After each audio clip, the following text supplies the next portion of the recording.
Welcome back to the channel. In today's quick video, I'm going to show you how to use multi-view on YouTube TV. So multi-view is one of the greatest features of YouTube TV in which you can view more than two games at the same time. So in order to use it, you just have to simply follow these steps. For that, you just have to start watching a game and then tap down on your controller to find the multi-views option. After that, you just have to simply select the multi-view, like the four window that you want or the two multi-screens that you want. So you just have to select that. Now it will ask you to build a multi-view before actually streaming the games in front of you.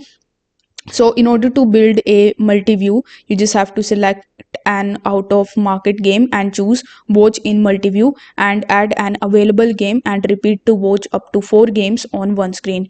I will also put the link of this URL down in the description so that you could check out how you need to establish the multi-view on YouTube TV if you face any of the problems, but the steps are quite straightforward. If this video helped you out, don't forget to like the video and subscribe to the channel. Thank you so much for watching.